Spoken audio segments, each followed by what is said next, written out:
A graphical highlight of Unreal Engine 4 is our real-time dynamic global illumination and glossy specular reflection. So these objects that you see, the statues, as they change their state from a diffuse material to a specular, they not only change the way light bounces, but they also change the color of the light bouncing around in the scene.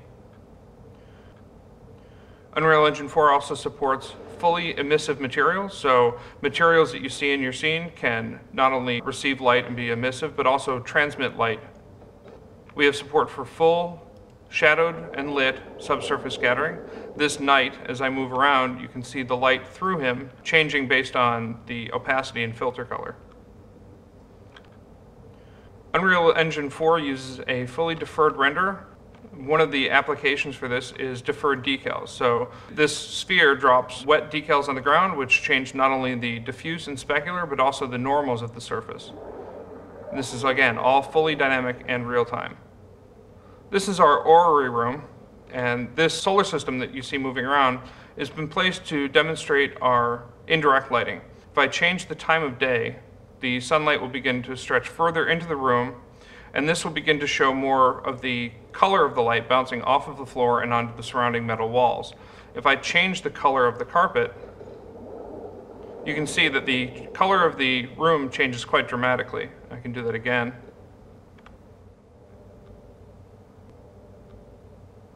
There we go. Now if I were to say, grab my spotlight planet here and use it to illuminate my room, as I move it around, it illuminates different elements of the scene, which then bounce their colored light on every aspect of the scene correctly. You can even see the reflection of the different floor colors on this sphere itself. This next room highlights our dynamically lit particle system. So I have a number of particle systems here, all being illuminated by the dynamic elements of the scene. I can turn on my own flashlight and illuminate it, or even pick up my spotlight planet from the previous room and throw it in. And you'll see this all works together dynamically in real time.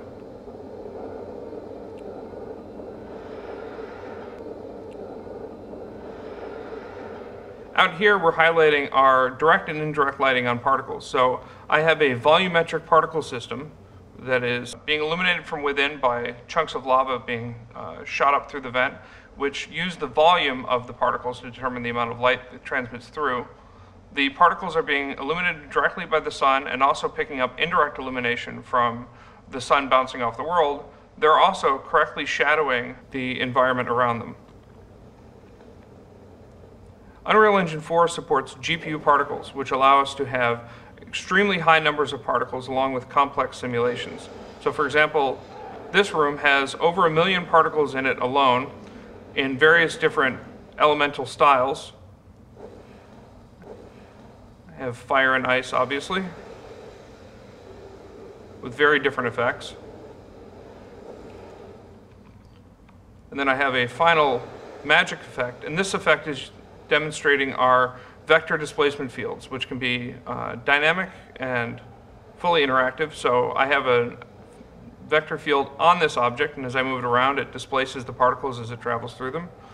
And I can even turn it off and have it all wisp away. This room is highlighting our improvements to post-process. We now have per pixel lens flares, so any bright element in the scene will become part of the lens flare, as well as full eye adaptation. So if the windows were to suddenly close, my scene becomes dark, my eye adaptation will adapt the focus exposure, and then if the floor were to collapse, I have bright elements on my scene, so my lens flares are back, and it's all, again, fully dynamic and fully real-time. Heading up the stairs, we come to the hallway from our demonstration. And this has both my night from the cinematic and also full time of day. So if I watch the sunset,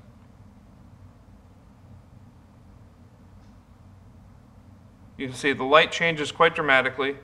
When the sun's completely behind the building, the sky will go to night.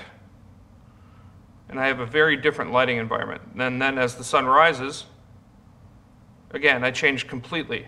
Now, the most impressive thing about this entire demonstration is that for the entire thing, I've been in the editor the entire time. At any point, I can come out of our immersive mode and go right back into my tools. So I can just fly around, select objects, and move them around and interact with them because I am in my editor and in my tools the whole time. We've dramatically improved our play. It's now instantaneous. I can jump in at any time and just run around. So this gives me extremely fast iteration time. At any point, I can see the changes I've made in-game without leaving my editor.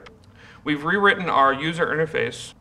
It's all completely dockable and reskinnable, so I can put any part of it in any part of my, my layout. We now have this details panel that you see on the right.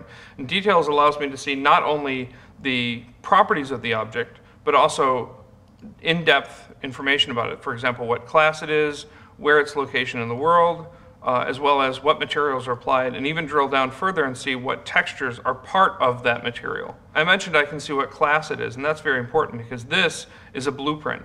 In Unreal Engine 4, we use Kismet to script not only our levels, but also individual assets in what we call blueprints.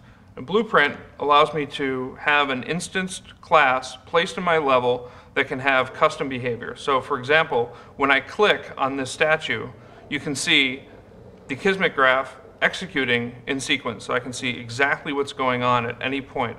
This allows for much more powerful debugging. At any point, I can jump out and go over and begin making changes, drag off to create new connections with a nicely laid out list of things that I can call from this point.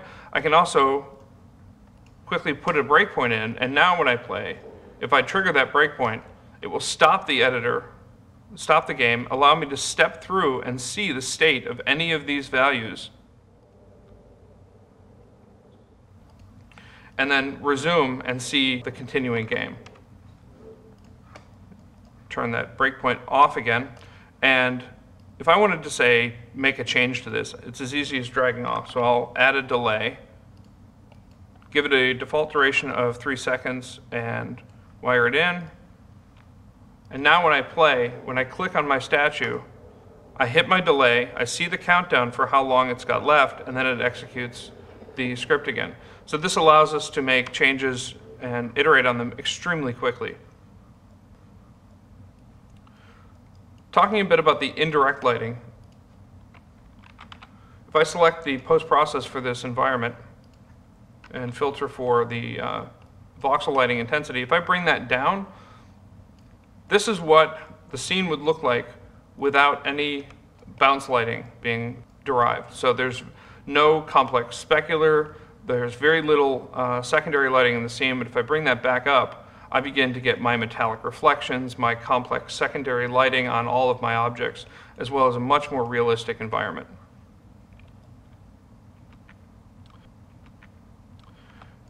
Over in the orrery room, if I select that orrery, I can see there's a number of properties that are being set up inside of this blueprint. So in the construction script, I have all of the parts of it being put together in sequence. And then I reach the sequence split, which creates each planet individually. Each one of these lines represents an individual planet.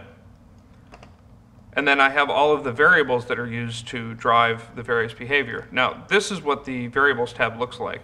If I dock this here, you can see there's quite a few of them. But all of these can be categorized and given custom names. What that means is that when I get back to the placed version of it, I don't have a huge flat list of variables like I have in my editor. I have nicely categorized, friendly named properties that allow me to make changes without having to know how the script was made. Now, I showed play in editor, which instantaneous, I'm in, my game is running, I can interact with my planets, run around. But now I'm going to use simulate. And simulate plays the game, but doesn't put me in it. So now I'm still in the editor. I have complete control over my tools. I can see properties for any object. I can select the various elements in my scene. But because I'm not in the game, I can watch everything happen. And then at any point, I can click possess and become part of the game and begin interacting with my game as a player. So one last thing I'm going to show off. If I hit play and run around in my world, I can hit F10 to eject, and now I see my player's representation in the world again. If I open up his details panel and his code view, it will populate with the functions for that class, in this case a player. If I double click on one of those functions, it will open the source file for that class and go straight to that function. So this has leg strength, and I'll change that, minimize this, and I'm going to click compile and possess. So I'm back in my character playing the game. I can't jump very high, but when it finishes compiling, I become superhuman. So I can make these kind of changes while I'm playing the game, while I'm in my editor, while I'm making changes to my environment and my tools and everything, all in real time, as you see.